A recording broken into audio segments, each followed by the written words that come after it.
اللي قدامك في الصورة ده اسمه بلال أحمد. بلال بيشتغل سواق توك توك، راجل في حاله، راجل على باب الله كده، بياخد التوك توك بتاعه ويطلع يشتغل بيه، ولا ليه مشاكل ولا عداوة مع حد ولا خلافات مع أي حد، لحد ما حط نفسه في مشكلة، والمشكلة دي هو ما كانش طرف فيها ولا سبب فيها. حط نفسه عشان ما بيحبش الغلط، حط نفسه عشان خاطر شاف واحدة ست قد أمه بيتمد الإيد عليها، فقرر إن هو يتدخل، ولكن في الآخر كانت نهايته إنه اتقتل بأبشع طريقة ممكن تتخيلها. لحد وقتنا هذا بلال ما اتخدش العزا بتاعه، مع ان الموضوع ده عدى عليه مدة كبيرة، وده مش اول فيديو اعمله لبلال، ده تاني فيديو. فايه اللي حصل؟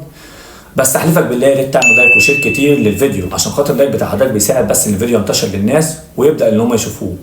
ويا ريت كل الناس تتكلم عن حق بلال عشان خاطر نبرد ناس اهله ونجيب له حقه في اسرع وقت. وايه الحكايه؟ يلا بينا عشان احكي لك تفاصيل الكامله في اصل الجريمه.